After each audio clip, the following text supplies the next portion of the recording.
நீங்கள் கூட்டல் கணக்கை இங்கே அண்ணன் தங்கமணி அவர்கள் இங்கே போட்டுக் கொண்டிருக்கிறீர்கள். ஆனால் உங்களுடைய கூட்டல் கழித்தல் கணக்கை எல்லாம் வேறு ஒரு இடத்திலே உட்கார்ந்து இன்னொருவர்கள் போட்டுக் கொண்டிருக்கிறார் என்பதை நீங்கள் மறந்துவிடக்கூடாது. அதுவும் வேறு எங்கோ ஒருவர் உட்கார்ந்து உங்களுடைய தொண்டர்களுடைய எதிர்காலம், உங்களுடைய அணுகாவினுடைய எதிர்காலத்தை எல்லாம் காலத்திலே நீர்த்து போக செய்யக்கூடிய அளவிற்கு சாணக்கிய தந்திரத்தோடு இந்த கணக்குகளை சிலர் எங்கோ உட்கார்ந்து போட்டுக் கொண்டிருக்கிறார்கள். நான் அண்ணன் அவர்களுக்கு கேட்டுக்கொள்வேன், இந்த மடிக்கணினி விவகாரத்தில் சற்று கவனக்குறைவாக நீங்கள் இருந்து விட்டதைப் போல உங்கள் மடியிலே இருக்கக்கூடிய கணத்தை பறித்துக் கொள்ள நினைப்பவரிடமிருந்தும் நீங்கள் அனைவரும் சற்று கவனமாக இருக்க வேண்டும் என்பதை நான் உங்கள் மீது இருக்கக்கூடிய உரிமை அன்பின் காரணமாக இங்கே கேட்டுக்கொள்ள விரும்புகிறேன். நம்முடைய மாண்புமிகு உறுப்பினர் திருமதி வானதி சீனிவாசன் அவர்கள் மிகுந்த மகிழ்ச்சியோடு சிரிக்கிறார்கள்.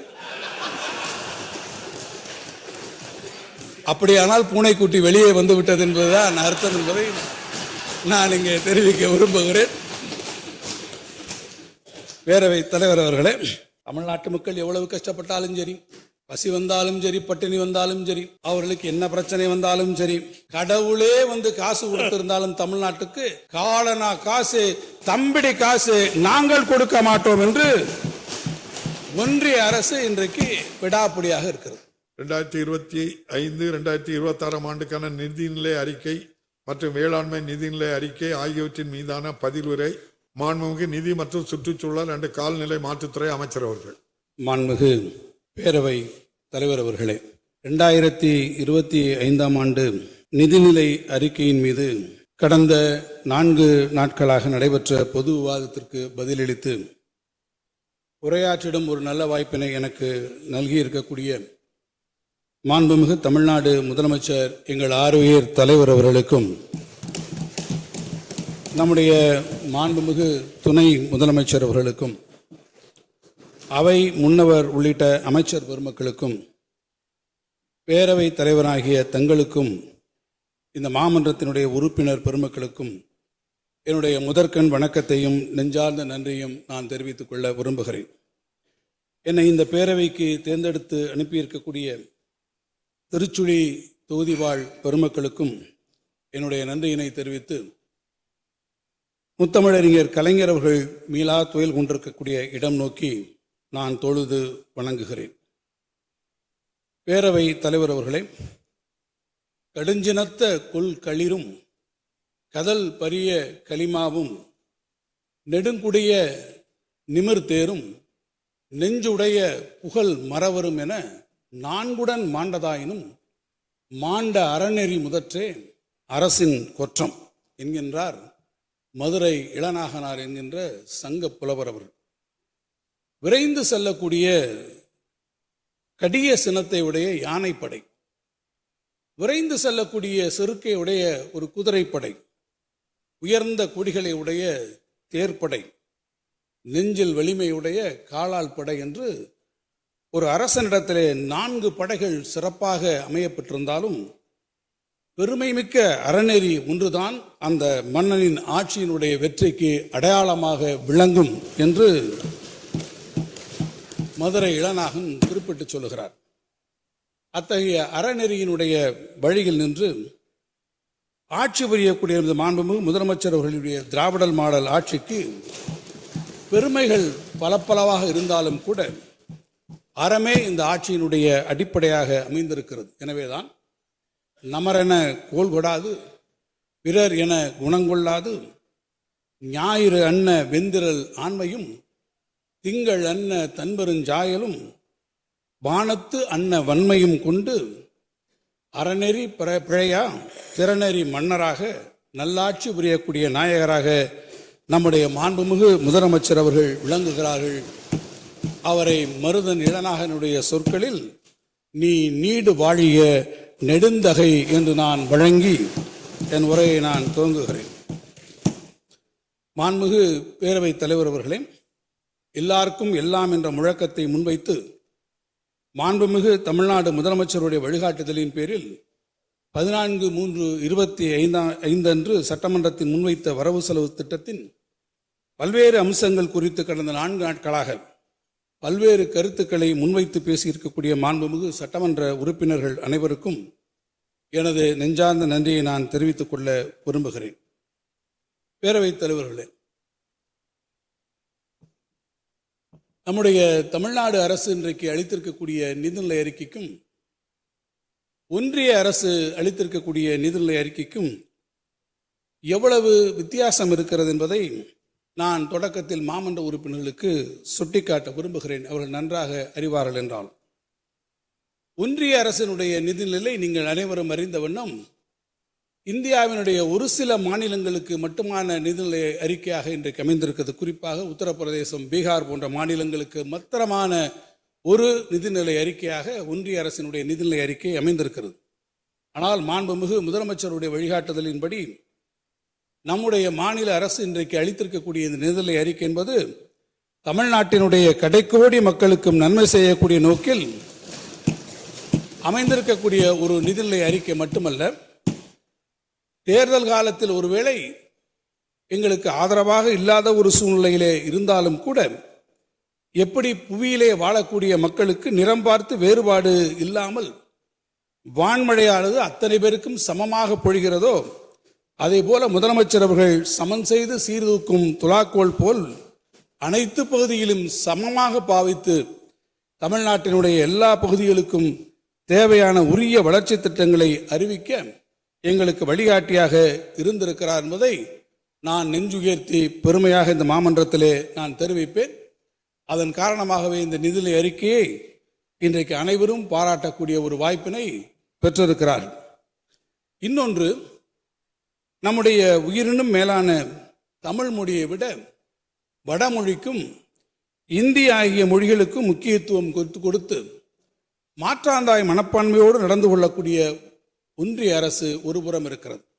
ஆனால் நம்முடைய தமிழ்நாடு அரசு பழங்குடி மக்கள் பேசக்கூடிய அந்த பழங்குடி மொழிகளுக்கும் உரிய கவனம் கொடுக்கக்கூடிய ஒரு அரசாக இன்றைக்கு நாம் பரிணமித்து வந்திருக்கிறோம் என்பதை இந்த நிதிநிலை அறிக்கையில் உங்களால் கவனித்து பார்க்க முடியும் என்று நான் நம்புகிறேன். பேரவைத் தலைவர்களே, அதே போல போக்குவரத்து துறையை நீங்கள் எடுத்துக்கொள்வீர்கள் என்று சொன்னால், ஒன்றிய அரசு கடந்த 3 ஆண்டுகளில் தமிழ்நாட்டிற்கு ரயில்வே திட்டங்களுக்காக ஒன்றிய அரசு ஒதுக்கி இருக்கக்கூடிய அந்த நிதி 19,068 கோடி ரூபாய் மட்டும்தான். ஆனால் உத்தரப்பிரதேசத்திற்கு 2025-26 இந்த ஓராண்டுக்கு மட்டும் நம்முடைய ஒன்றிய அரசு ஒதுக்குவதற்கு உத்தேசித்திருக்கக்கூடிய தொகை அதே 19,858 கோடி. அதாவது நமக்கு 3 ஆண்டுகளிலே கொடுக்கக்கூடிய அந்த தொகையை ஒரே ஆண்டிலே உத்தரப்பிரதேசத்துக்கு ஒன்றிய அரசு வழங்குகிறது என்று சொன்னால், ஒன்றிய அரசினுடைய நிதிநிலை அறிக்கைக்கும் நாம் கொண்டு வந்திருக்கக்கூடிய இந்த நிதிநிலை அறிக்கைக்கும் இருக்கக்கூடிய வேறுபாட்டை உங்களால் மிக எளிதாக புரிந்து கொள்ள முடியும் என்று நான் நம்புகிறேன். இப்படி நாம் தொடர்ந்து வஞ்சிக்கப்பட்டு வந்தாலும் கூட இந்தியாவிலே மிக அதிகமான மதிப்பீட்டிலான சென்னை 2ஆம் கட்ட மெட்ரோ ரயில் திட்டத்தை ஒன்றிய அரசினுடைய நிதி உதவி இன்றி தன்னுடைய சொந்த நிதி ஆதாரங்களை கொண்டு மாண்புமிகு நம்முடைய முதலமைச்சருடைய வழிகாட்டுதலோடு தமிழ்நாடு செயல்படுத்த ஆரம்பித்தது. முதலமைச்சர் அவர்கள் மாண்புமிகு இந்திய பிரதமர்களை நேரில் சந்தித்து அவர்கள் வற்புறுத்திய பின்னர்தான் தமிழ்நாட்டிற்கு ஒன்றிய அரசினுடைய பங்கினை ஒன்றிய அரசு வழங்கியது என்பதை இந்த மாமன்ற உறுப்பினர்கள் நன்கு அறிவார்கள். அது மட்டுமன்றி எதிர்கால தலைமுறையினுடைய வளர்ச்சிக்காக மித அதிவேக ரயில், செமி ஹைஸ்பீட் ரயில்வே அமைப்பான மண்டல விரைவு போக்குவரத்து அமைப்பு, ரீஜனல் ரேபிட் டிரான்ஸ்போர்ட் சிஸ்டம் மற்றும் உயர் போக்குவரத்து அமைப்பான ரோப்வே போன்ற அமைப்பை உருவாக்கி ரயில்வே வளர்ச்சி குறித்து சிந்தித்து செயலாற்றி நம்முடைய தமிழ்நாடு அரசு நடவடிக்கைகளை மேற்கொண்டு வருகிறது. தமிழ்நாடு அரசினுடைய இந்த நிதிநிலை அறிக்கை நடப்பு ஆண்டிற்கான வெறும் புள்ளி விவரங்களை மட்டும், வரவு செலவு குறித்த புள்ளி விவரங்களை மட்டும் கொண்டதாக அமையவில்லை. பேரறிஞர் பெருந்தகை அண்ணா அவர்கள் எங்களுக்கு வழிகாட்டியபடி எதிர்கால தமிழ்நாட்டினுடைய வளமான எதிர்காலத்திற்கான வலுவான அடித்தளம் அமைத்திடும் வகையில் உயரிய நோக்கங்களை உள்ளடக்கி இந்த நிதிநிலை அறிக்கை உருவாக்கப்பட்டிருக்கிறது என்பதை நான் தெரிவித்துக் கொள்ள விரும்புகிறேன். பேரவைத் தலைவர் அவர்களே, சிப் வார் என்கின்ற ஒரு நூல் கடந்த சில ஆண்டுகளாக உலகெங்கும் பரபரப்பாக பேசப்பட்டு வருகிறது. இதை எழுதியவர் கிறிஸ் மில்லர் என்பவர் ஆவார். செமிகண்டக்டர் துறையில் எந்த நாடு முதலிடம் வகிக்கிறதோ அந்த நாடுதான் பொருளாதார வளர்ச்சியில் முதலிடம் வகிக்கும் என்று அவர் பல்வேறு தரப்பினரோடு கலந்து ஆய்ந்து அதை நிரூபித்தும் இருக்கிறார். அவர் கடந்த முறை உலக முதலீட்டாளர் மாநாட்டிற்கு இங்கே சென்னைக்கும் அவர்கள் நேரிலேயே வருகை தந்து தன்னுடைய கருத்துக்களை நம்மிடத்திலே பகிர்ந்து கொண்டிருக்கிறார். இன்று உலகெங்கும் பல நாடுகளும் செமிகண்டக்டர் துறையில் போட்டி போட்டுக்கொண்டு செயலாற்றி வருகின்றன. எனவே அந்த துறையில் தமிழ்நாடும் முன்னிலை பெற வேண்டும் என்ற நோக்கத்தோடு பல்வேறு தொழில்நுட்ப நிறுவனங்களுடன் இணைந்து அவருடைய ஆலோசனைகளை பெற்று செமிகண்டக்டர் திட்டம் ஒன்றினை 5 ஆண்டு திட்டமாக நம்முடைய அரசு இன்றைக்கு அறிவித்திருக்கிறது. அதில் 2 செமிகண்டக்டர் தொழில் பூங்காக்கள் கோவையிலே, சூலூரிலும், பல்லடத்திலும் இன்றைக்கு நிறுவப்பட இருக்கிறது. செமிகண்டக்டருடைய வளர்ச்சியில் கோவை மண்டலம் இன்னும் செழுமையடைந்திடும் என்று நாங்கள் திடமாக நம்புகிறோம். அது மட்டுமல்ல, புதிய தொழில்நுட்பங்களை உள்ளடக்கி இருக்கக்கூடிய தொழிற்சாலைகள் பலவும் தமிழ்நாட்டிற்கு இன்றைக்கு வந்திருக்கின்றன. டெக்னிக்கல் டெக்ஸ்டைல்ஸ், மேன்மேடு ஃபைபர்ஸ் என்ற வகையில் இந்தியாவில் எலக்ட்ரானிக் பொருள்களை அதிக அளவிற்கு ஏற்றுமதி செய்யக்கூடிய மாநிலம் தமிழ்நாடு என்கின்ற பெருமையை நாம் பெற்று சிறந்து விளங்குகிறோம். தொழில் வளர்ச்சி என்பது ஏதோ பெயருக்கு மட்டுமில்லாமல் தொடர்ந்து எல்லா இடங்களிலும் முன்னேறி தமிழ்நாட்டில் பரவலான தொழிற்பெருக்கத்தை இந்த அரசு தொடர்ந்து உறுதி செய்து வருகிறது. இந்த 2025-26 ஆண்டிற்கான நிதிநிலை அறிக்கையில் மட்டுமல்லாமல் தமிழ்நாட்டின் பல்வேறு பகுதிகளில் 80,000 நபர்களுக்கு மேல் வேலைவாய்ப்பு வழங்கும் தொழில் பூங்காக்கள் குறித்த அறிவிப்பு இந்த பட்ஜெட்டிலே இடம்பெற்றிருக்கிறது என்பதை நான் மாமன்ற உறுப்பினர்களுக்கு தெரிவிக்க விரும்புகிறேன். அதே போல புத்தொழில் நிறுவனங்கள், இந்த நிறுவனங்களை பொறுத்தமட்டில் கடந்த 2021 ஆண்டு வரை நம்முடைய திராவிட மாடல் ஆட்சி பொறுப்பேற்கக்கூடிய வரை தமிழ்நாட்டிலே பதிவு செய்யப்பட்டிருக்கக்கூடிய நிறுவனங்களின் எண்ணிக்கையை நீங்கள் பார்ப்பீர்கள் என்று சொன்னால் அது வெறும் 2105 தான். ஆனால் கடந்த 4 ஆண்டுகளில் நம்முடைய தமிழ்நாடு அரசு எடுத்திருக்கக்கூடிய பல்வேறு முயற்சிகளின் காரணமாக இந்த எண்ணிக்கை 5 மடங்காக இன்றைக்கு அதிகரித்து 10,649 புத்தொழில் நிறுவனங்கள் பதிவு செய்யப்பட்டு இந்திய திருநாட்டிலேயே முன்னணி மாநிலமாக தமிழ்நாடு இன்றைக்கு திகழ்ந்து வருகிறது. அதை போல சிறு குறு தொழில்களை பொறுத்தமட்டில் இந்த அரசு பொறுப்பேற்கின்ற போது தமிழ்நாட்டில் 14.17 லட்சம் சிறு குறு மற்றும் நடுத்தர தொழில் நிறுவனங்கள் பதிவு செய்து இயங்கிக் கொண்டிருந்தன. அதே வேளையில் கடந்த 4 ஆண்டுகளில் மேலும் 17.92 லட்சம் தொழில் நிறுவனங்கள் தொடங்கப்பட்டு தற்போது தமிழ்நாட்டில் 32.1 லட்சம் சிறு குறு மற்றும் நடுத்தர நிறுவனங்கள் இயங்கி வருகிறது. இது இத்தகைய நிறுவனங்கள் தமிழ்நாட்டில் இயங்குவதற்கு ஒரு உகந்த சூழ்நிலை நிலவி வருவதை காட்டுகிறது. பேரவைத் தலைவர் அவர்களே, தமிழ்நாட்டில் கடந்த 2011 2021 ஆண்டு வரையிலான 10 ஆண்டு கால அதிமுக ஆட்சியில் சிப்காட் நிறுவனத்தின் மூலமாக 9 தொழிற்பூங்காக்கள் சுமார் 1800 ஏக்கர் பரப்பளவிலே தான் அமைக்கப்பட்டிருக்கின்றன. அதே வேளையில் இந்த கடந்த 4 ஆண்டுகளிலே திராவிட முன்னேற்ற கழகத்தினுடைய அரசு நம்முடைய முதலமைச்சருடைய தலைமையிலே பொறுப்பேற்றுக் கொண்டதற்கு பிறகு 32 தொழில் பூங்காக்கள் 16,880 ஏக்கர் பரப்பளவிலே அமைக்கப்பட்டிருக்கு. அதே போல இதே காலகட்டத்தில் சிட்கோ நிறுவனம் 10 ஆண்டுகளிலே 25 தொழிற்பேட்டைகள் 1111 ஏக்கர் பரப்பளவிலே நிறுவி இருக்கிறார்கள். ஆனால் 2021 முதல் 25 வரையான இந்த 4 ஆண்டு காலத்தில் மட்டும் 28 தொழிற்பேட்டைகள் 1213 ஏக்கர் பரப்பளவிலே உருவாக்கப்பட்டிருக்கிறது. இது அன்னையில் இந்த நிதிநிலை அறிக்கையிலே நாங்கள் சொல்லியிருப்பதைப் போல கடந்த 2000 ஆண்டிலே குமரி முனையில் வள்ளுவருக்கு வானுயர சிலை எழுப்பிய அதே வருடம் ஜூலை மாதம் சென்னையில் டைடல் தொழில் பூங்காவை முத்தமிழறிஞர் கலைஞர்கள் தொடங்கி வைத்தார்கள். ததும்பும் தமிழ் பெருமிதம் ஒருபுறம், உலகை வெல்லும் நம்முடைய தொழில்நுட்பம் மறுபுறம் என முத்தமிழறிஞர் கலைஞருடைய வழிகாட்டுதலின்படி திட்டமிட்டு தமிழ்நாட்டின் பல்வேறு மாவட்டங்களில் டைடல் மற்றும் மினி டைடல் பூங்காக்கள் இன்றைக்கு தொடங்கப்பட்டு வருகின்றன. வேலூர், விழுப்புரம், தஞ்சாவூர், திருப்பூர், சேலம், தூத்துக்குடி, மதுரை, ஓசூர் என தகவல் தொழில்நுட்ப பூங்காக்கள் தமிழ்நாடு முழுவதும் அமைக்கப்பட்டு வருகிறது. தொடர்ந்து மற்ற இடங்களிலும் இதே போன்ற தகவல் தொழில்நுட்ப பூங்காக்கள் அந்தந்த பகுதிக்கு பெருமைக்குரிய அடையாளங்களாக மாறி இளைஞர்களுக்கு பெரும் உத்வேகத்தை அளிக்கும் வழிகாட்டியாக மாற்றிடும் என்று நான் நம்புகிறேன். பேரவை தலைவர் அவர்களே, தஞ்சை மாவட்டத்திலே சீர்காழி என்கின்ற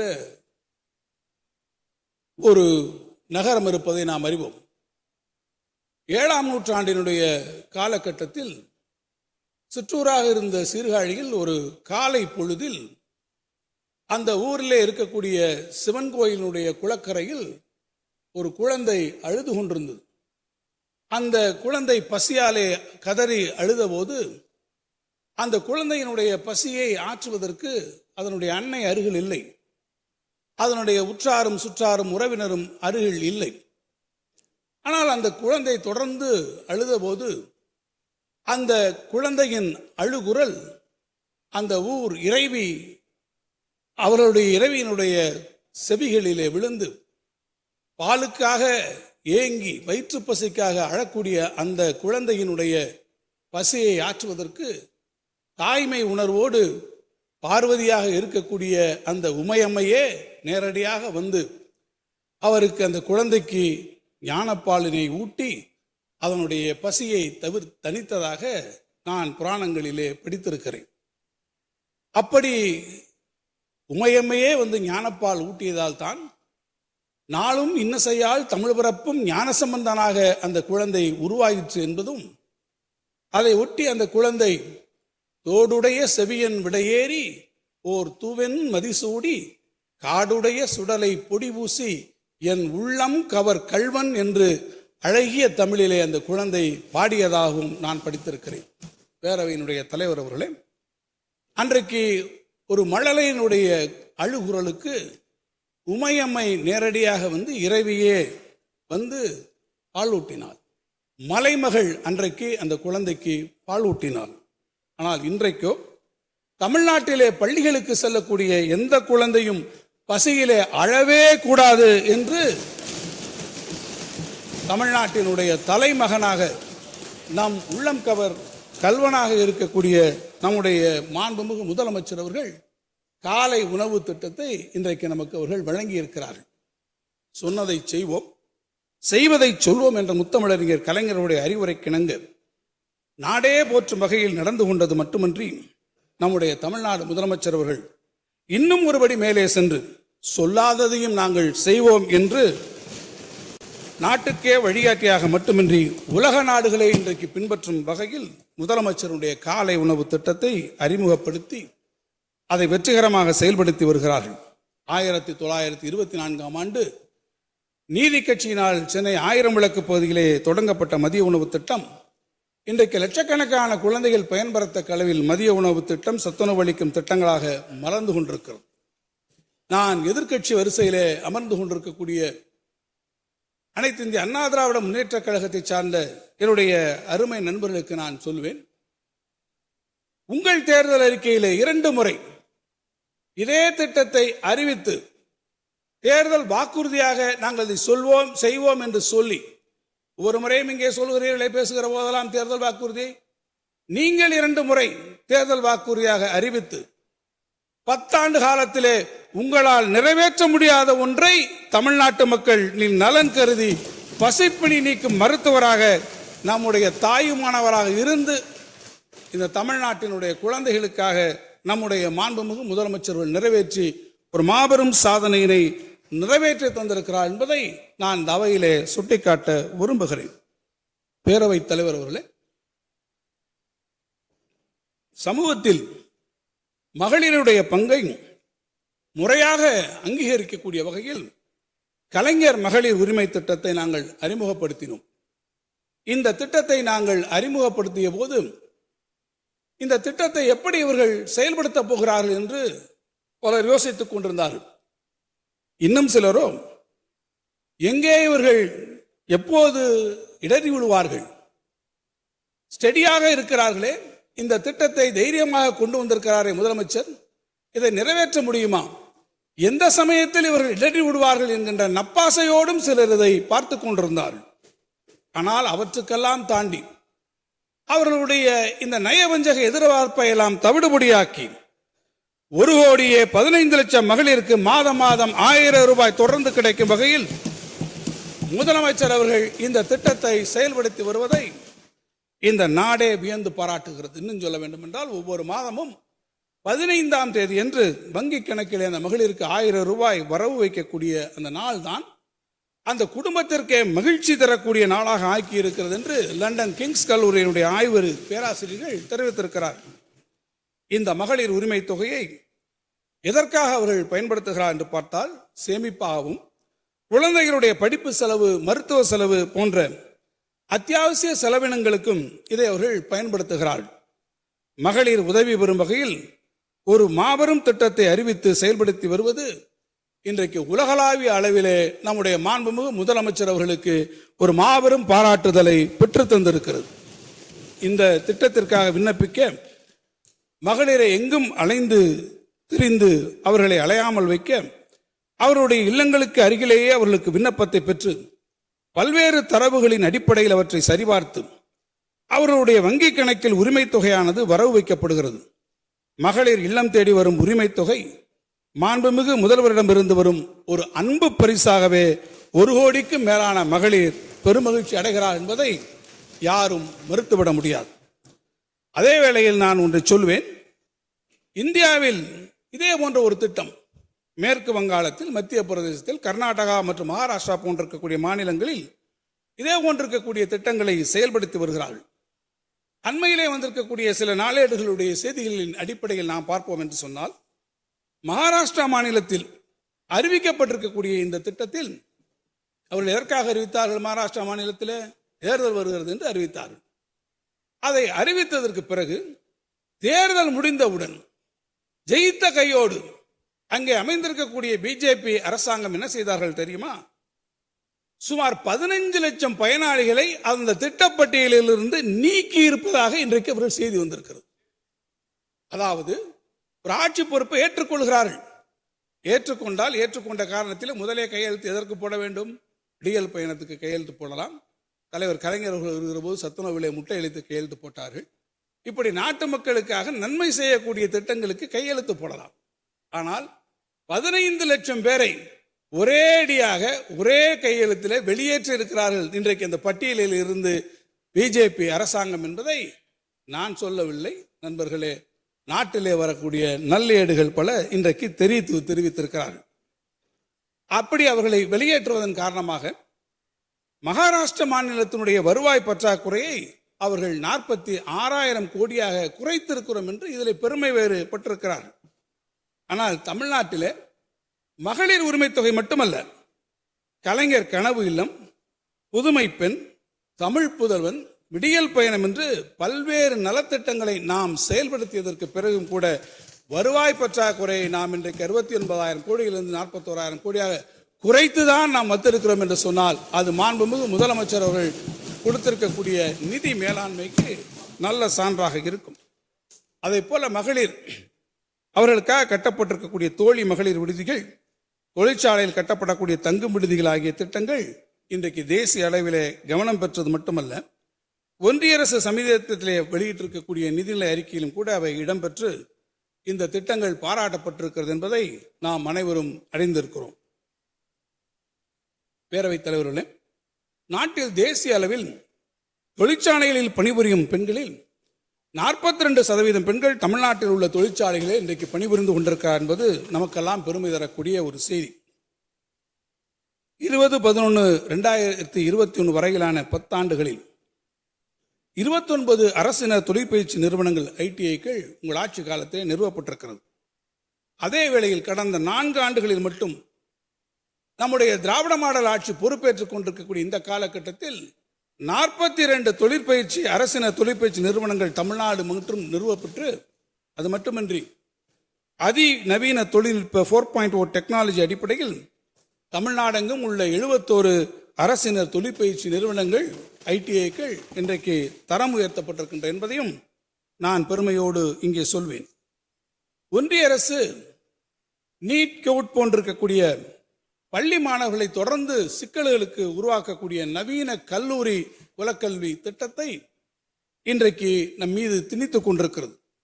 இதனால் கிராமப்புறங்களில் உள்ள ஏழை எளிய குடும்பங்களை சார்ந்த முதல் தலைமுறை மாணவர்கள் உயர்கல்வி கற்பது தடைபடும் என்று பல ஆண்டுகளாக தமிழ்நாடு குரல் வெளியிட்டு வருகிறது. இருந்தாலும் கூட ஒன்றிய அரசு அதற்கு செவி சாய்க்கவில்லை என்பது வருத்தத்திற்குரியது. ஆனால் அதற்கு மாற்றாக இந்தியாவிலேயே அதிக அளவிலே உயர்கல்வி சேர்க்கை மிகுந்த மாநிலமாக தேர்ந்தெடுக்கும் நம் தமிழ்நாட்டின் சாதனை திட்டங்களாக 4 லட்சம் பேர் பயன்பெறும் புதுமை பெண் திட்டம் மற்றும் 3.8 லட்சம் பேர் பயன்பெறும் தமிழ் புதல்வன் ஆகிய திட்டங்களை தமிழ்நாடு முதலமைச்சர் அவர்களால் சீரிய முறையில் அறிமுகப்படுத்தப்பட்டு செயல்படுத்தப்பட்டு வருகிறது என்பதை இந்த மாமன்ற உறுப்பினர்கள் நன்றாக அறிவார்கள். தமிழ்நாடு எங்கும் ஒவ்வொரு ஆண்டும் புதிய கல்லூரிகள், அனைத்து கல்லூரிகளிலும் ஆர்டிபிஷியல் இன்டெலிஜென்ஸ், டேட்டா அனாலிசிஸ் போன்ற நவீன படிப்புகள் உயர்கல்வியை சமூகத்தின் அடித்தட்டு மக்களுக்கும் கொண்டு சேர்ப்பதை தாரக மந்திரமாக கொண்டு தமிழ்நாடு அரசு இயங்கி வருகிறது. ஒன்றிய அரசினுடைய நவீன குலக்கல்வி திட்டத்தை ஒன்றிய அரசு செயல்படுத்தி வரக்கூடிய இந்த வேளையில் தமிழ்நாடு எல்லோருக்கும் எல்லாம் என்கின்ற முழக்கத்தை முன்வைத்து தமிழ்நாட்டை வெற்றி பாதையிலே முன்னேற்றிக் கொண்டிருக்கிறது என்பதை நான் இங்கே தெரிவிக்க விரும்புகிறேன். நாளேடுகளிலே நாம் பார்த்தோம், உத்தரப்பிரதேசத்திலே கும்பமேளா வந்தது. கும்பமேளாவிலே கோடிக்கணக்கான மக்கள் அங்கே வந்தார்கள், லட்சக்கணக்கான மக்கள் திரண்டிருக்கிறார்கள் என்று அங்கே இருக்கக்கூடியவர்கள் பெருமைப்பட்டுக் கொள்வது வாடிக்கை. ஆனால் அறிவு சார்ந்த தமிழ் சமூகத்தின் தனிப்பெரும் அடையாளமாக விளங்கக்கூடிய மதுரை கலைஞர் நூற்றாண்டு நூலகத்திற்கு இதுவரை 14 லட்சத்திற்கு மதிமானோர் வருகை புரிந்திருக்கிறார் என்பதுதான் இந்த திராவிட மாடல் ஆட்சியை நடத்தி கொண்டிருக்கக்கூடிய எங்களுக்கு பெருமை. அது மாத்திரமல்ல, அதற்கு அருகே அமைந்திருக்கக்கூடிய கீழடி அருங்காட்சியகத்தில் கடந்த 2 ஆண்டுகளிலே மட்டும் 6 லட்சத்திற்கு மேற்பட்டிருக்கக்கூடிய பார்வையாளர்கள் வருகை தந்திருக்கிறார் என்பதுதான் எங்களுக்கு கிடைத்திருக்கக்கூடிய பெருமை என்று நான் சொல்லுவேன். அது எங்களுக்கு கிடைத்திருக்கக்கூடிய பெருமை என்பதை தாண்டி ஒட்டுமொத்த தமிழ் சமுதாயத்திற்கும் கிடைத்திருக்கக்கூடிய மாபெரும் பெருமையாக நான் சொல்வேன். ஒவ்வொரு ஆண்டும் இந்தி மொழியையும் வடமொழியையும் வளர்த்திட பல 100 கோடி ரூபாய்களை ஒன்றிய அரசு ஒதுக்கி வருகிறது. ஆனால் உயர்தனி செம்மொழி என்று அங்கீகரிக்கப்பட்ட தமிழ் மொழியை பாதுகாத்து வளர்த்திட மிக மிக குறைவான ஒரு தொகையைத்தான் ஒன்றிய அரசு ஒதுக்கி வருகிறது. ஆனால் நாங்கள் அதை குறித்தெல்லாம் கவலைப்படாமல் இந்த மொழியை வளர்த்திட மட்டுமின்றி தமிழ் மொழியின் சிறப்பை உலகெங்கும் கொண்டு செல்ல எவ்வளவு நிதியையும் நாங்கள் ஒதுக்கி பணியாற்ற தயாராக இருக்கிறோம் என்பதை நான் இந்த மன்றத்தில் திட்டவட்டமாக தெரிவிக்க விரும்புகிறேன். வான்புகழ் வள்ளுவத்தை உலகெங்கும் கொண்டு சேர்க்கும் உயரிய நோக்கத்துடன் ஐநா நிறுவனத்தால் அங்கீகரிக்கப்பட்டிருக்கக்கூடிய 193 நாடுகளில் உள்ள அனைத்து மொழிகளிலும் நம்முடைய குரல் மொழிபெயர்க்கப்படுவது மட்டுமின்றி அனைத்து 5 ஆண்டுகளில் அனைத்து தலை சிறந்த மொழிகளிலும் பல்வேறு உலக மொழிகளிலும் தமிழ் இலக்கியங்களை எடுத்துச் செல்லவும், தமிழர்கள் அதிகமாக வசிக்கும் முக்கிய நாடுகள் மட்டுமின்றி பல உலக நாடுகளிலும் தமிழ் புத்தக கண்காட்சிகள் நடத்தவும் இந்த அரசு திட்டமிட்டிருக்கிறது. பேரவைத் தலைவர்களே, இந்தியாவிலே புறையோடி போயிருக்கக்கூடிய ஜாதி பாகுபாட்டை மேன்மேலும் வலுப்படுத்தக்கூடிய வகையில் ஒன்றிய பிஜேபி அரசினால் அறிமுகப்படுத்தப்பட்டிருக்கக்கூடிய விஸ்வகர்மா திட்டத்தை தமிழ்நாடு முற்றாக நிராகரிக்கும் என்கின்ற நிலையில் அதற்கு மாறாக அவரவர்கள் விருப்பப்பட்ட கைவினைப் பொருள்களை உருவாக்குவதற்காகவும் நவீன முறையில் செயலாற்றுவதற்காகவும் கலைஞர் கைவினை திட்டம் அறிமுகப்படுத்தப்பட்டிருக்கிறது. இதுவரை 7297 நபர்களிடமிருந்து விண்ணப்பம் பெறப்பட்டு 28 கோடி ரூபாய் மானியத்தோடு 138 கோடி ரூபாய் செலவில் இந்த திட்டம் விரைவில் நம்முடைய மாண்புமிகு தமிழ்நாடு முதலமைச்சர் அவர்களாலே தொடங்கி வைக்கப்பட இருக்கிறது என்பதை நான் மகிழ்ச்சியோடு தெரிவித்துக் கொள்ள விரும்புகிறேன். இந்தியாவிலேயே அதிக எண்ணிக்கையிலான திருக்கோயில்களை கொண்டிருக்கக்கூடிய தமிழ்நாட்டில் முன் எப்போதுமே இல்லாத அளவிற்கு இந்து சமய அறநிலையத்துறை மிகச் சிறப்பாக பணியாற்றி வருவதை நம்முடைய மாமன்ற உறுப்பினர்கள் நன்றாக அறிவார்கள். கடந்த 4 ஆண்டுகளில் 2662 கோயில்களுக்கு திருக்குடமுழுக்கு நடைபெற்றுக் கொண்டிருப்பதை ஆன்மீக அன்பர்கள் அனைவரும் பாராட்டி கொண்டிருக்கிறார்கள். இந்து சமய அறநிலையத்திற்கு சொந்தமான 7327 ஏக்கர் நிலங்களும் 36.38 லட்சம் சதுரடி மனைகளும் 5.98 லட்சம் சதுரடி கட்டடங்களும் இந்த அரசு எடுத்திருக்கக்கூடிய பெரும் முயற்சியின் காரணமாக ஆக்கிரமிப்புகள் அகற்றப்பட்டு திருப்புகோயிலுடைய வசமாக்கப்பட்டிருக்கிறது.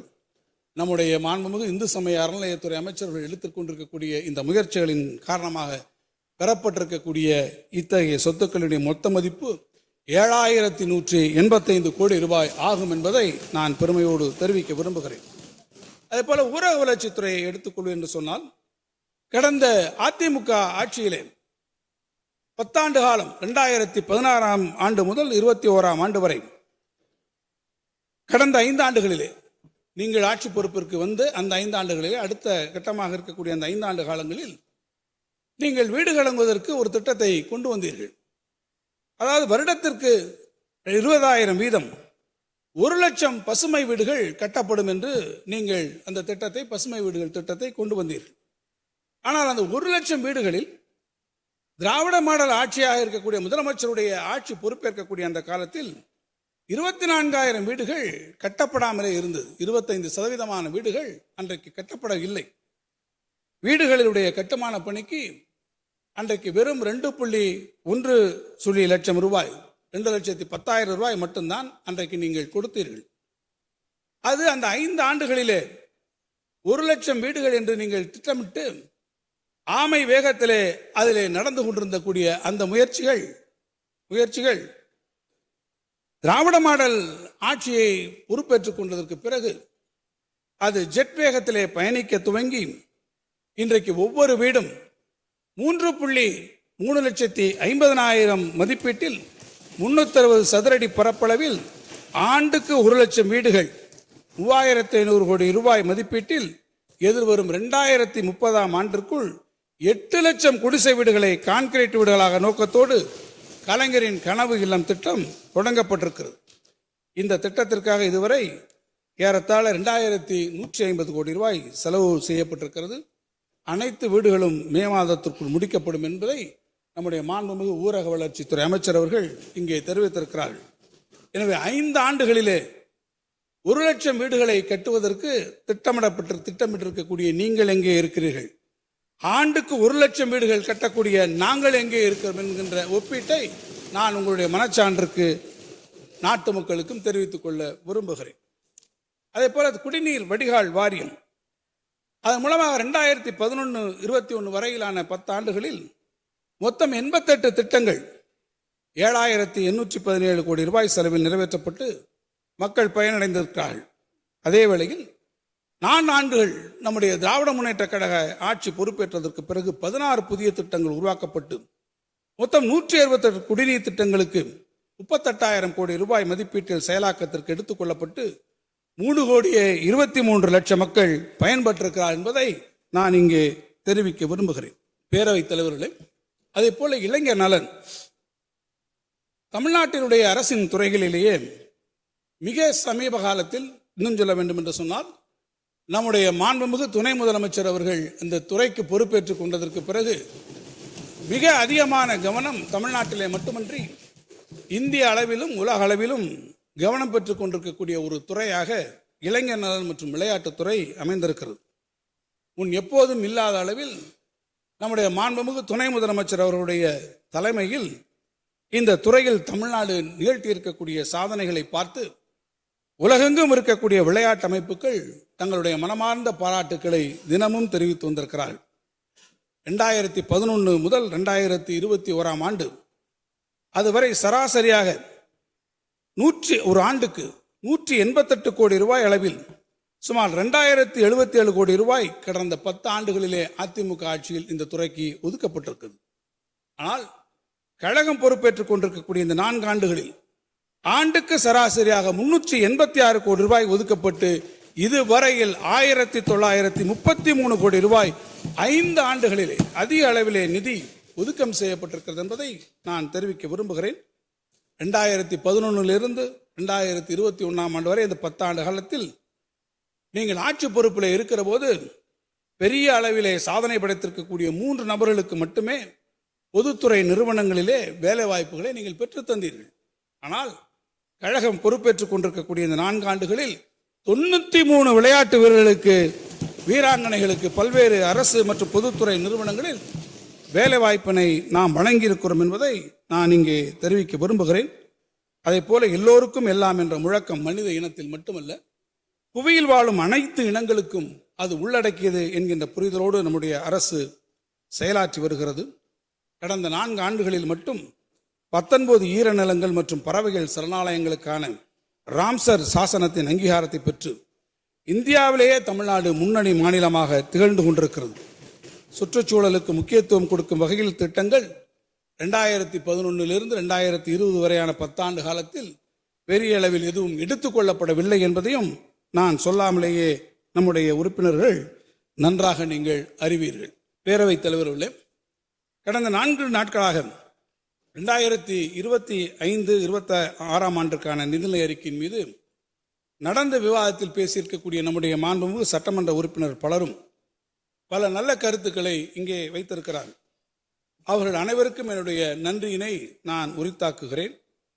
குறிப்பாக நம்முடைய திருச்செங்கோடு சட்டமன்ற உறுப்பினர் அவர்கள் மருத்துவ சுற்றுலா குறித்து, மெடிக்கல் டூரிசம் குறித்து அதிக கவனம் செலுத்த வேண்டும் என்று குறிப்பிட்டார்கள். அவருக்கு நான் சொல்வதெல்லாம், தமிழ்நாடு இந்தியாவிலேயே மருத்துவ மற்றும் சுகாதாரத்துறையில் சிறந்து விளங்கக்கூடிய ஒரு மாநிலமாக இன்றைக்கு உருவெடுத்து வந்திருக்கிறது. மருத்துவத்தினுடைய பொருட்டு பல்வேறு மாநிலங்களிலிருந்தும் வெளிநாடுகளிலிருந்தும் தங்களுடைய சிகிச்சைக்காக சென்னை, கோவை மற்றும் மதுரை ஆகிய முக்கிய பகுதிகளுக்கு நோயாளிகள் வந்த வண்ணம் இருக்கிறார்கள். அதை கருத்தில் கொண்டு மருத்துவத்துறையிலே பல நல்ல திட்டங்களை தீட்டுவதற்காக மாண்புமிகு முதலமைச்சர் அவர்கள் அறிவுரைகளை வழங்கியிருக்கிறார்கள். அதற்கான அறிவிப்பு, அவர் கோரியவாறு அந்த மெடிக்கல் டூரிசம் வர வேண்டும் என்கின்ற அறிவிப்பை சுற்றுலாத்துறை மானிய கோரிக்கையின் மீது நம்முடைய மாண்புமிகு சுற்றுலாத்துறை அமைச்சர் உரையாற்றுகிற போது அவர்கள் உங்களுக்கு நல்ல செய்தியினை தருவார்கள் என்பதை நான் உங்களிடத்திலே தெரிவிக்க விரும்புகிறேன். அதே போல இங்கே பேசிய விராலிமலை சட்டமன்ற உறுப்பினர் மதிப்பிற்குரிய திரு விஜயபாஸ்கர் அவர்கள் தமிழ்நாட்டில் உள்ள பல வகை தொழில்நுட்ப கல்லூரி, பாலிடெக்னிக் தொழில்நுட்பங்கள் கல்லூரிகளில் அந்த பாலிடெக்னிக்கலை 4.0 தரத்திலே எப்போது நீங்கள் தரம் உயர்த்தி தருவீர்கள் என்று கேட்டார்கள். அதற்கான கட்டுமான பணிகள் விரைவிலே தொடங்கி இந்த கல்வி ஆண்டிலேயே அவை நிறைவேற்றப்படும் என்பதை அவர் இந்த அவைக்கு வராவிட்டாலும் கூட அவர் மூலமாக, இந்த அவையின் மூலமாக நான் தெரிவிக்க விரும்புகிறேன். அதேபோல நம்முடைய மாண்புமிகு சட்டமன்ற உறுப்பினர் சிந்தனை செல்வன் அவர்கள் தமிழ்நாட்டிலே செழித்திருந்த சமண பௌத்த பண்பாட்டு சிறப்புகளை தெளிவுபடுத்தும் விதமாக காஞ்சிபுரத்திலேயோ அல்லது நாகப்பட்டினத்திலேயோ ஒரு அருங்காட்சியகம் அமைக்க வேண்டும் என்று இங்கே பேசினார். பல முறை எங்களிடத்திலும் அவர் வலியுறுத்தியிருக்கிறார். நாலந்தாவிற்கு இணையான ஒரு காஞ்சி மாநகர பகுதிகளில் கல்வியில் சிறந்து உலகத்தின் பல பகுதிகளிலும் இருந்தும் பல சிந்தனையாளர்களும் அறிஞர்களும் ஈர்த்த பெருமையை உடையது. ஆகவே மாண்புமிகு சட்டமன்ற உறுப்பினரின் கோரிக்கையை கவனமாக பரிசீலித்து சம்பந்தப்பட்ட மானிய கோரிக்கையின் போது மாண்புமிகு தமிழ்நாடு முதலமைச்சர் அவருடைய அனுமதியோடு அதற்குரிய அந்த அறிவிப்பினை நம்முடைய அரசு வெளியிடும் என்பதை நான் இங்கே உங்களிடத்திலே தெரிவிக்க விரும்புகிறேன். அதே போல இந்த விவாதத்தில் பங்கேற்று இங்கே நேற்று பேசிய நம்முடைய மாண்புமிகு சட்டமன்ற உறுப்பினர் திரு தங்கமணி அவர்கள் ஜிஎஸ்டி வரி விதிப்பிலே வரக்கூடிய சிக்கல்கள் மற்றும் பாதகங்கள் எல்லாம் இங்கே சொன்னார்கள். அவற்றையெல்லாம் ஒன்றிய அரசு மற்றும் அனைத்து மாநில அரசுகளின் பிரதிநிதிகள் இடம்பெற்றிருக்கக்கூடிய ஜிஎஸ்டி கவுன்சில் மீட்டிங்கில் நாங்கள் உரிய முறையில் எடுத்துக்க சொல்லி அதற்கான தீர்வுகளை நாங்கள் காண்போம் என்பதையும் நான் குறிப்பிட விரும்புகிறேன். இன்னொன்றையும் அவர் பேசும்போது நேற்று சொன்னார். அவர் கடைசியாக பேசும்போது முடிச்சுட்டு போகும்போது அவர் சொல்லிட்டு போனீங்க, திட்டத்தை அறிவித்திருக்கிறீர்கள், அடுத்த 2 ஆண்டுகளில் 20 லட்சம் கல்லூரி மாணவர்களுக்கு கைக்கணினி அல்லது மடிக்கணினி வழங்கப்படும் என்று சொல்லியிருக்கிறீர்கள். அதற்காக 2000 கோடி ரூபாய் இந்த நிதியாண்டிலே ஒதுக்கி இருக்கிறது. இதை வைத்து கூட்டி கணக்கு, ஒரு கூட்டல் கணக்கு போட்டு பார்த்தால் ஒரு லேப்டாப்பிற்கு 10,000 ரூபாய் தான் அது வருகிறது. இந்த 10,000 ரூபாயில் எத்தகைய ஒரு தரமான கணினியை வழங்க முடியும் என்று அவர்கள் ஒரு மனக்கணக்கை போட்டு இங்கே அவர்கள் பேசினார்கள். நான் அவர்களுக்கு சொல்லிக்கொள்ள விரும்புவதெல்லாம், இந்த திட்டம் அறிவிக்கின்ற போது அடுத்த 2 ஆண்டுகளில் 20 லட்சம் மாணவர்கள் என்று சொன்னால் அதற்கு முதல் கட்டமாக இந்த ஆண்டு 2000 கோடி ரூபாய் நாங்கள் ஒதுக்கி இருக்கிறோம். அப்படி என்றால் அடுத்த ஆண்டு வருகிற போது மேலும் அதற்கு 2000 கோடி ரூபாய் ஒதுக்குற போது இப்போது நீங்கள் அந்த கணக்கை கூட்டி வெளித்து பார்ப்பீர்கள் என்று சொன்னால் அந்த கணக்கில் உங்களுக்கு வரும். எனவே மாணவர்கள் விரும்பி அந்த மடிக்கணினியை பயன்படுத்தக்கூடிய அளவிற்கு ஒரு தரமான மடிக்கணினியை வழங்கிட இந்த அரசு உறுதி பூண்டிருக்கிறது. எனவே தரம் குறித்த கவலை உங்களுக்கு நிச்சயமாக தேவையில்லை என்பதையும் நான் சொல்லுவேன். எனவே சராசரியாக எடுத்துக்கொண்டால் ஒரு மடிக்கணினி 20,000 ரூபாய் அளவில் இருக்கும் என்கின்ற வகையில் எதிர்பார்த்து இந்த வருடம் 2,000 கோடி ரூபாய் அதற்கு முதற்கட்டமாக நிதி ஒதுக்கப்பட்டிருக்கிறது. திறந்த வெளி ஒப்பந்தங்கள் அதற்கு கோரப்பட்டு முடிவு செய்த பிறகு அதற்கு பிறகு தெரிய வரக்கூடிய விலைக்கேற்ப இதற்கான நிதி ஒதுக்குங்கள் மாறக்கூடிய வாய்ப்பு இருக்கிறது. எனவே மாண்புமிகு உறுப்பினர் அண்ணன் அவர்களுக்கு நான் தெரிவிக்க விரும்புவதெல்லாம், நம்முடைய கல்லூரி மாணவர்களுக்கு அவர்கள் விரும்பி பயன்படுத்த வகையில், ஏன் மாண்புமிகு சட்டமன்ற உறுப்பினர்களே கொஞ்சம் பொறாமைப்படக்கூடிய வகையில் தரமான மடிக்கணினிகள் அந்த மாணவர்களின் கல்வி வளர்ச்சிக்கு தேவையான அனைத்து உள்ளடக்கங்களுடன் வழங்கப்படும் என்பதை நான் தெரிவிப்பேன். இன்னொன்று கூட நான் உங்களுக்கு சொல்லுகிறேன், தவறாக இல்லை, எல்லோரும் இருக்கிறீர்கள். நான் இந்த நிதி ஒதுக்கம் குறித்து மனக்கணக்கு என்று சொன்னேன். அந்த மனக்கணக்கின் அடிப்படையில் சற்று கவனக்குறைவாக மனக்கணக்கு போட்டுவிட்ட என்னுடைய மாண்புமிகு அருமை அண்ணன் அவர்களுக்கும் உட்கார்ந்திருக்கக்கூடிய சட்டமன்ற அனைத்து இந்திய அண்ணா திராவிட முன்னேற்ற கழகத்தினுடைய சக சட்டமன்ற உறுப்பினருக்கும் என்னுடைய ஒரு அன்பான வேண்டுகோளையும் நான் இங்கே தெரிவிக்க விரும்புகிறேன். மக்கள் திலகம் எம்ஜிஆர் அவர்கள் கழகத்திலே இருந்தபோதும் சரி, அவர் கழகத்திலே இருந்து வெளியேறி அவர் இயக்கம் கண்ட போதும் சரி, அவர் மீது பெரும் மதிப்பினை கொண்டவர்கள் நாங்கள். இன்னும் சொல்ல வேண்டும் என்று சொன்னால், வந்திருக்கிறாரே நம்முடைய மாண்புமிகு முதலமைச்சர் அவர்கள், அவரிடத்திலே மக்கள் திலகம் எம்ஜிஆர் அவர்கள் மிகுந்த அன்பினை நேரடியாக கொண்டவர்கள். அவருடைய படம் ஒன்று வெளிவருகிறது என்றால், இந்த படத்தை நீங்கள் பார்த்துவிட்டு என்ன கருத்து என்று அவரிடத்திலே கேட்கக்கூடிய அளவிற்கு கூட உரிமையும் அன்பும் பாராட்டக்கூடிய அவர்கள் 40. அதேபோடு எங்களோடு நீங்கள் அரசியல் களத்திலே நீண்ட காலமாக களமாடிக்கொண்டிருக்கக்கூடியவர்களும் நீங்களாக இருக்கிறீர்கள். அங்களோடு இருக்கக்கூடிய தொண்டர்களும் அதே போல கொள்கையிலே மாறுபட்டிருந்தாலும் இயக்கப்பற்றின் காரணமாக அவர்களும் அரசியல் களத்திலே களமாடக்கூடிய தொண்டர்கள் என்பதை நாங்கள் மறுக்கவில்லை. ஆனால் அந்த தொண்டர்களோடு ஒரு அரசியல் பயணத்திலே உங்களோடு லட்சக்கணக்கான தொண்டர்கள் இங்கே இணைந்து பயணித்துக் கொண்டிருக்கக்கூடிய வேளையில் நீங்கள் கூட்டல் கணக்கை இங்கே அண்ணன் தங்கமணி அவர்கள் இங்கே போட்டுக் கொண்டிருக்கிறீர்கள். ஆனால் உங்களுடைய கூட்டல் கழித்தல் கணக்கை எல்லாம் வேறு ஒரு இடத்திலே உட்கார்ந்து இன்னொருவர்கள் போட்டுக் கொண்டிருக்கிறார் என்பதை நீங்கள் மறந்துவிடக்கூடாது. அதுவும் வேறு எங்கோ ஒருவர் உட்கார்ந்து உங்களுடைய தொண்டர்களுடைய எதிர்காலம், உங்களுடைய அணுகாவினுடைய எதிர்காலத்தை எல்லாம் காலத்திலே நீர்த்து போக செய்யக்கூடிய அளவிற்கு சாணக்கிய தந்திரத்தோடு இந்த கணக்குகளை சிலர் எங்கோ உட்கார்ந்து போட்டுக் கொண்டிருக்கிறார்கள். நான் அண்ணன் அவர்களுக்கு கேட்டுக்கொள்வேன், இந்த மடிக்கணினி விவகாரத்தில் சற்று கவனக்குறைவாக நீங்கள் இருந்து விட்டதைப் போல உங்கள் மடியிலே இருக்கக்கூடிய கணத்தை பறித்துக் கொள்ள நினைப்பவரிடமிருந்தும் நீங்கள் அனைவரும் சற்று கவனமாக இருக்க வேண்டும் என்பதை நான் உங்கள் மீது இருக்கக்கூடிய உரிமை அன்பின் காரணமாக இங்கே கேட்டுக்கொள்ள விரும்புகிறேன். பேரவைத் தலைவர் அவர்களே, நம்முடைய மாண்புமிகு உறுப்பினர் திருமதி வானதி சீனிவாசன் அவர்கள் மிகுந்த மகிழ்ச்சியோடு சிரிக்கிறார்கள். அப்படியானால் பூனைக்குட்டி வெளியே வந்து விட்டது என்பதுதான் அர்த்தம் என்பதை நான் இங்கே தெரிவிக்க விரும்புகிறேன். பேரவை தலைவர் அவர்களே, அதேபோல இந்த அவையிலே தமிழர் நிதி நிர்வாகம் தொன்மையும் தொடர்ச்சியும் என்கின்ற ஒரு புத்தகம் இங்கே உங்களிடத்திலே வைக்கப்பட்டிருக்கிறது. முதன்முறையாக எக்கனாமிக் சர்வேயை குறித்திருக்கக்கூடிய அந்த ரிப்போர்ட் நாம் வெளியிட்டிருக்கிறோம். பொதுவாக இந்த 2 ஆவணங்களும் இன்றைக்கு பரவலான வரவேற்பை எல்லா தரப்பிடத்திலிருந்தும் பெற்றிருக்கிறது. இந்த ஆவணங்கள் மிகுந்த முயற்சிக்கு பிறகு, ஏறத்தாழ 4 மாத கால உழைப்பிற்கு பிறகு இன்றைக்கு உருவாக்கப்பட்டிருக்கிறது என்று சொன்னால், அதை வழிகாட்டிய பெருமை நம்முடைய மாண்புமிகு முதலமைச்சர் அவர்களுக்கு இருக்கிறது. இந்த 2 ஆவணங்களும் மிகப்பெரிய அளவிலே உருவாக்கப்படுவதற்கு உள்ளபடியே நீங்கள் சொல்ல வேண்டும் என்று சொன்னால், தன்னுடைய இயல்பினால் தன்னுடைய முகம் காட்ட மறுக்கக்கூடிய நம்முடைய மதிப்பிற்குரிய நிதித்துறையினுடைய செயலாளர் அவர்களே அவருக்கு ஆசிரியர் பொறுப்பாகவும் அதில் இருந்து இந்த 2 ஆவணங்களையும் மிகச் சிறப்பாக அவர்கள் உருவாக்கியிருக்கிறார்கள். நான் இந்த நேரத்தில் உங்கள் அனைவரின் சார்பில் நிதித்துறை செயலாளர் திருமதி உதயச்சந்திரன் ஐஏஎஸ் அவர்களுக்கு, அவரோடு இணைந்து பணியாற்றிருக்கக்கூடிய குழுவினருக்கும் நான் என்னுடைய நெஞ்சார்ந்த நன்றியினை தெரிவித்துக் கொள்ள விரும்புகிறேன். பேரவை தலைவர் அவர்களே, என்னுடைய உரையினை நான் நிறைவு செய்யக்கூடிய கட்டத்திற்கு முன் சில செய்திகளை நான் உங்களிடத்திலே பகிர்ந்து கொள்ள விரும்புகிறேன். தமிழ்நாட்டிற்கென சில தனித்துவமான கதைகளும் வரலாறுகளும் கால வெளியிலே நிரம்ப இருக்கிறது.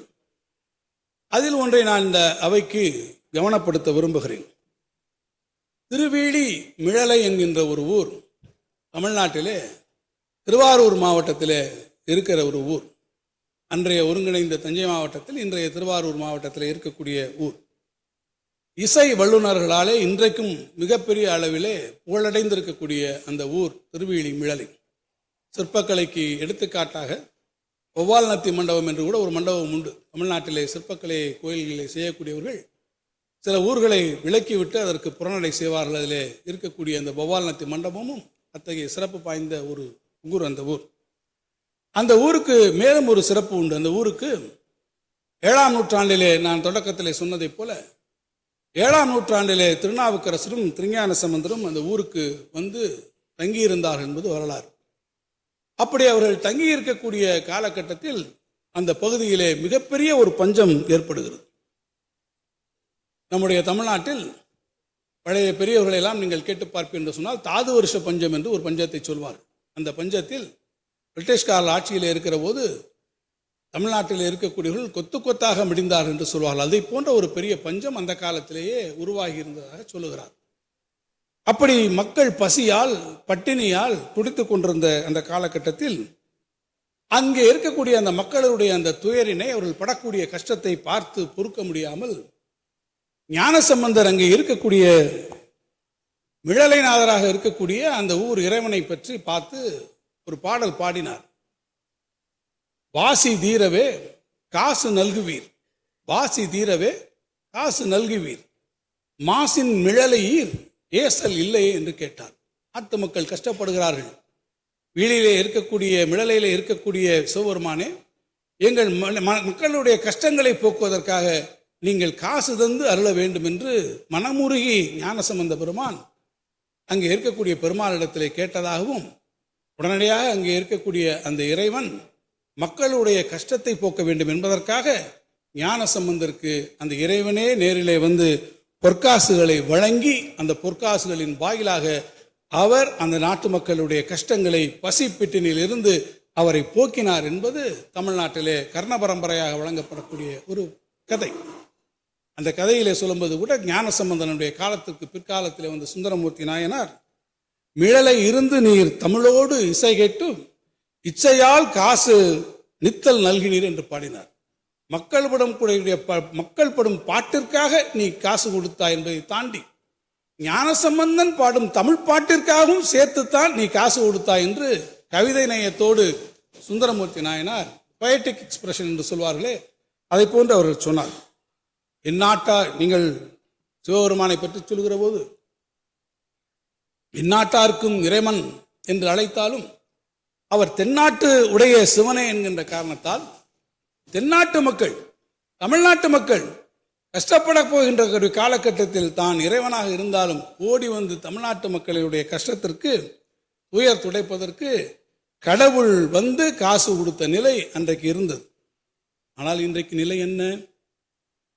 தமிழ்நாட்டு மக்கள் எவ்வளவு கஷ்டப்பட்டாலும் சரி, பசி வந்தாலும் சரி, பட்டினி வந்தாலும் சரி, அவர்களுக்கு என்ன பிரச்சனை வந்தாலும் சரி, கடவுளே வந்து காசு கொடுத்திருந்தாலும் தமிழ்நாட்டுக்கு காலனா காசு, தம்பிடி காசு நாங்கள் கொடுக்க மாட்டோம் என்று ஒன்றிய அரசு இன்றைக்கு விடாப்பிடியாக இருக்கிறது. கடும் மழையிலும் வெயிலிலும் ஓடாய் உழைத்து இன்றைக்கு நம்முடைய தாய்மார்கள் உருகி இருக்கிறார்கள். 100 நாள் வேலையிலே பார்க்கிறார்கள். அவர்கள் எவ்வளவு கஷ்டப்படுகிறார் என்று தெரியும். அவர்களுக்கு உரிய நிதியை கொடுங்கள் என்று கேட்கிறோம். வாசி தீரவே காசு நல்குவீர் என்று கேட்டார். நிதி வந்தது. ஒரு இடத்துல கேட்கிறோம், மத்தியிலே இருக்கக்கூடிய ஒன்றிய அரசை கேட்கிறோம், ஓயாது உழைத்திருக்கக்கூடிய இந்த உழைப்பிற்கு நீங்கள் காசு ஊடுங்கள் கேட்டால் உழைத்த உழைப்பிற்கு இன்று வரை ஊதியம் தராமல் மறுக்கிறார். நம்முடைய குழந்தைகளுடைய கல்விக்கான நிதியை தர மறுக்கிறார்கள். நீட்டிய இடத்திலே கையெழுத்து போட்டு கொண்டு நாங்கள் கொடுத்த பணத்தை வாங்கி கொண்டு போ என்று சொல்லக்கூடிய அந்த வல்லாதிக்க மனோபாவம், அதன் காரணமாக தமிழ்நாடு இன்றைக்கு வஞ்சிக்கப்பட்டு கொண்டிருக்கிறது. அப்படி நீங்கள் கையெழுத்து விட்டு போட்டு போனால்தான் நாங்கள் உரிய நிதியை விடுவிப்போம் என்று சொன்னால், எமை நத்துவாய் என எதிரிகள் கோடி இட்டு அழைத்தாலும் தொடேன் என்கின்ற அந்த தன்மான உணர்வோடு 2000 கோடி அல்ல 10,000 கோடியை நாங்கள் இழந்தாலும் எங்கள் கொள்கையை நாங்கள் இழக்க மாட்டோம் என்று நம்முடைய மாண்புமிகு முதலமைச்சர் அவர்கள் பிரகடனம் இன்றைக்கு செய்திருக்கிறார். பேரவைத் தலைவர் அவர்களே, வரலாற்றிலே இன்னும் ஒரு முக்கியமான செய்தியை நான் தெரிவிக்க வேண்டும். தமிழ்நாட்டிற்கு என்று சில தனித்துவமான குணங்கள் இருக்கிறதாக நான் சொன்னேன். உப்பு மீதான தீர்வை, இது ஆங்கிலேயருடைய ஆட்சி காலத்திலே தமிழ்நாட்டில் நடந்த சம்பவம். உப்பு மீதான தீர்வை ஒரு மடங்குக்கு 8 அணாக்களாக உயர்த்துமாறு சென்னை மாநகர அரசுக்கு அன்றைய இந்திய அரசு உத்தரவிட்டது. இதை சென்னை மாநகர அரசு அன்றைக்கு எதிர்த்தது. உப்பு மீதான வரி என்பது மக்களுடைய ஆதரவை இழக்கக்கூடிய வரி. உப்பின் மீது நாம் ஏற்கனவே விதித்துள்ள வரிச்சுமை அதிகமானது. உழைக்கும் மக்கள் அவர்கள்தான் இந்த உப்பை அதிகம் வாங்கி சாப்பிடக்கூடியவர்கள். விலை அதிகரிப்பு காரணமாக தங்களுக்கும் தங்கள் குடும்பத்திற்கும் தேவைப்படும் அளவுக்கு உப்பு வாங்க காசு இல்லாமல் அவதிப்படுகிறார்கள் என்று சென்னை மாகாணத்தினுடைய அன்றைய கவர்னராக இருந்த ட்ரிவேலியன் இதை கடுமையாக எதிர்த்தார். ட்ரிவேலியனுடைய கருத்தை நிர்வாக குழுவில் இருந்த பிரதிநிதிகள் 2 பேர் அன்றைக்கு ஆதரித்தார்கள். வரியை உயர்த்துவதற்கு பதிலாக வரியை குறைத்தால் உப்பு அதிகமாக வாங்கப்படும் என்றும் அதன் வாயிலாக வருவாய் உயரும் என்றும் அவர்கள் யோசனையினை தெரிவித்தார்கள். உப்பு விற்பனை கூடங்களை புதிதாக திறந்தும் வரி வைப்புக்கு இடமில்லாமல் உப்பு தயாரிக்கக்கூடிய விற்பனை ஆகியவற்றை கடுமையாக கண்காணித்தும் வரி வருவாயை நாம் அதிகப்படுத்திக் கொள்ளலாம் என்ற யோசனையும் இன்றைக்கு தெரிவித்தார்கள். இந்திய அரசுக்கு சென்னை மாநகரத்தினுடைய கவர்னர் அவர்கள் அன்றைக்கு அந்த ஆலோசனை வழங்கினார்கள். ஒரு காலத்திலே சென்னையில் இருந்த கவர்னர்கள் எல்லாம் டெல்லியிலே இருக்கக்கூடிய அரசாங்கத்துக்கு நல்ல ஆலோசனைகளை எல்லாம் அப்போது வழங்கி கொண்டிருந்திருக்கிறார் என்பதை நாம் கவனிக்க வேண்டும். தேயிலை சாகுபடி மீதான அந்த வரியையும் கைவிட வேண்டும் என்று அன்றைக்கு ஆலோசிக்கப்பட்டது. ஆனால் உப்பு மீதான உற்பத்தி வரி மாகாணத்துக்கு மாகாணம் வெவ்வேறு விகிதங்களில் 1161 அதிகரிக்கப்பட்டது. சென்னை மாகாணத்தினுடைய கவர்னருடைய கருத்துக்கு செவிசாய்க்காமல் உப்புக்கு அன்றைக்கு மத்தியிலே இருந்த இந்திய அரசு வரி விதித்ததுதான் பிற்காலத்திலே மகாத்மா காந்தி உப்பு சத்தியாகிரக போராட்டத்திற்கு அவர் அதை முன்னெடுத்து பிரிட்டிஷ் சாம்ராஜ்யத்தை அன்றைக்கு நிலைகுலைய வைத்தது என்பதை நான் உங்களுக்கு இங்கே தெரிவிக்க விரும்புகிறேன். இதன் மூலமாக நான் இந்த அவைக்கு தெரிவிக்கப்படுவதெல்லாம் மக்கள் நலனுக்கு எதிராக தலைநகரில் இருந்து எடுக்கப்படும் எந்த ஒரு நடவடிக்கைக்கும் எதிரான குரல் கொடுப்பதற்கு சென்னை மாகாணம் வழி வழியாக திகழ்ந்து கொண்டிருக்கிறது என்பதை நான் தெரிவிப்பது, மக்கள் பக்கத்தில்தான் என்றைக்கும் இருப்போம் என்பது இந்த மண்ணின் குணம் என்பதையும் நான் இங்கே தெரிவிக்க விரும்புகிறேன். பேரவை தலைவர் அவர்களே, வடக்கே இருந்து வரக்கூடிய எந்த ஒரு ஆதிக்கத்திற்கும் தமிழ்நாடு வரலாற்றில் எந்த காலகட்டத்திலும் தலை வணங்கியது என்பதை நான் உங்களுக்கு எடுத்துச் சொல்ல வேண்டிய அவசியமில்லை. மகா அலெக்சாண்டர் இந்தியாவிற்கு வந்தார். மகா அலெக்சாண்டருடைய வெற்றி பாதையில் தமிழ்நாடு ஒருபோதும் இருந்ததில்லை. மௌரிய பேரரசர் சந்திரகுப்த மௌரியரால் தமிழ்நாட்டு எல்லையை தொட்டு கூட பார்க்க முடியவில்லை. அசோக சக்கரவர்த்தியினுடைய ஆட்சி சக்கரம் தமிழ் நிலப்பரப்பில் சுழலவில்லை. குப்தர்களின் காலம் பொற்காலம் என்று அழைக்கப்பட்டாலும் சமுத்திரகுப்தனுடைய காலடி இந்த தமிழ் மண்ணில் கடைசி வரை படியவில்லை. கனிஷ்கருடைய ஆட்சி எல்லைகள் என்பது விந்தியத்துக்கு தெற்கே ஒருபோதும் தாண்டியதில்லை. அக்பர் பாதுஷாவின் ராஜ்யம் தமிழ்நாட்டை எட்ட முடியவில்லை. இந்துஸ்தானின் பாதுஷா என்பது மட்டுமல்லாமல் நான் இந்த யூனிவர்ஸுக்கே நான் தான் ராஜா, எம்பரர் ஆஃப் தி யூனிவர்ஸ் என்று தன்னை ஆலம்கீர் என்று அழைத்துக் கொண்டாரே அவுரங்கசீப், அந்த அவுரங்கசீப்பினால் கூட தமிழ்நாட்டை வெல்ல முடியவில்லை. அந்த அவுரங்கசீப்பினாலேயே மலை எலி என்று அழைக்கப்பட்டாரே மராட்டிய மண்ணினுடைய சத்ரபதி சிவாஜி அவர்கள், அவரால் தமிழ்நாட்டை ஆட்சி செய்ய முடியவில்லை. பேரவை தலைவர் அவர்களே, இந்த வரலாறு தமிழ் மண்ணிற்கு மட்டுமே உரித்தான வரலாறு என்பதை நான் உங்களுக்கு தெரிவிக்க விரும்புகிறேன்.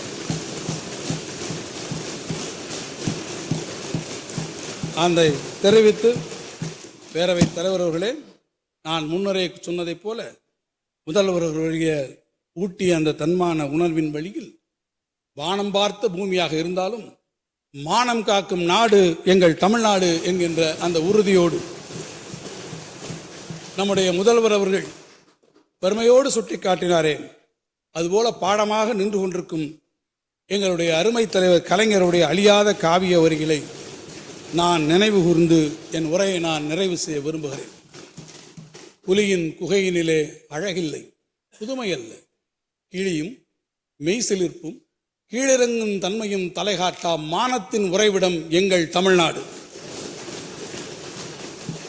இமய வரம்பினில் வீரம் சிரிக்கும், இங்கே வீணை நிரம்பினில் இசை துடிக்கும், அதுவும் மானம் மானம் மானம் என்றே முழங்கும் என்று சொல்லி என் உரையை நான் நிறைவு செய்கிறேன். நன்றி.